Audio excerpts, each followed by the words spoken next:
Back to your WhatsApp messages, and this time, my lady, I wanted to give a warning that there will be some bad language in some of these. I'm used to it. Yes, I think it's partly for the broadcasters rather than your ladyship. Apologies, I thought I'd been quite restrained.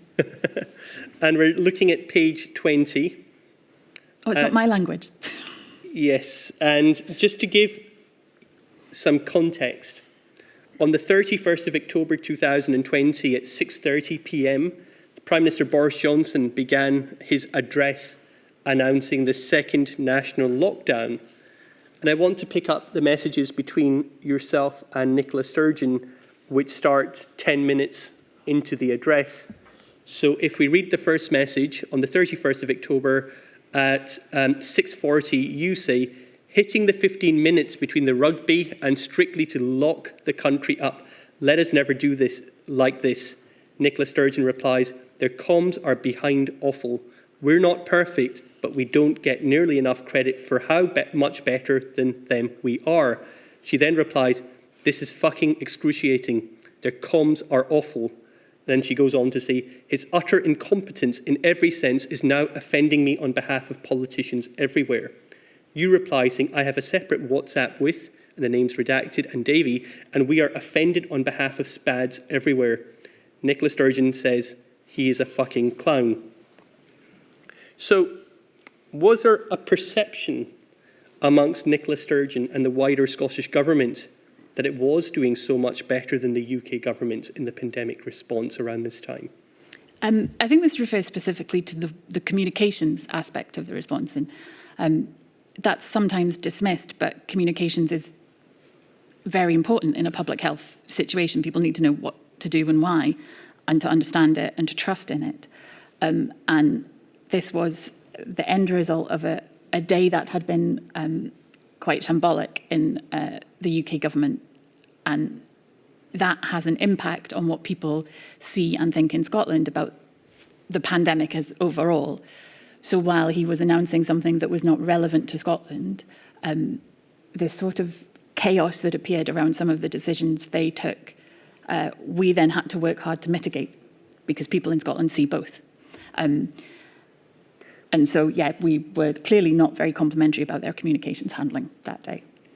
Is it fair to say that the relationship between Nicola Sturgeon and Boris Johnson, by this date, had completely broken down?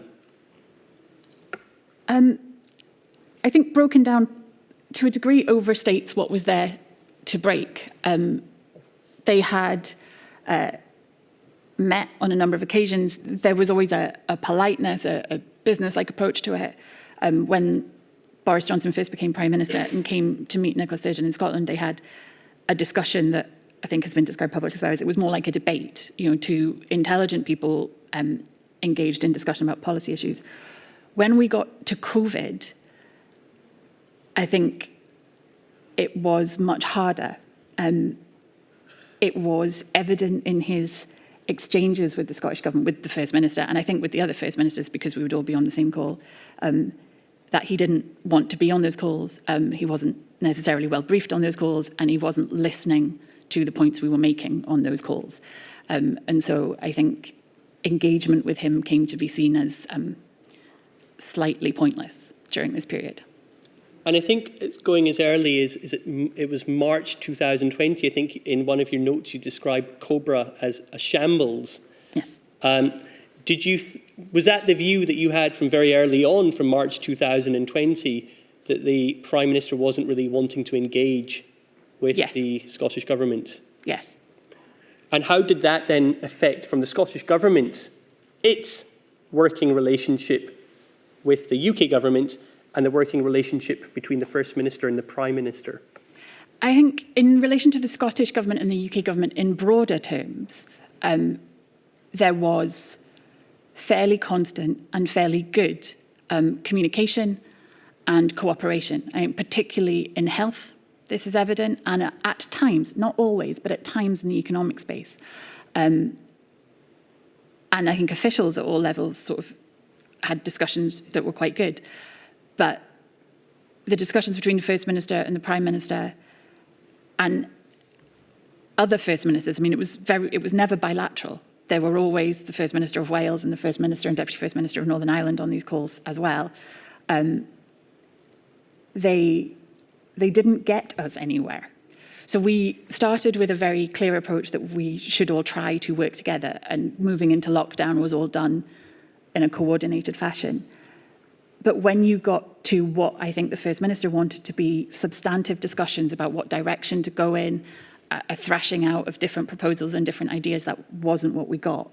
We got a Prime Minister who, it certainly felt at the end of the video screen or at the end of the line, was reading a script and would summarise the contributions of the three First Ministers and the Deputy First Minister from Northern Ireland in ways which largely ignored the points that they had made.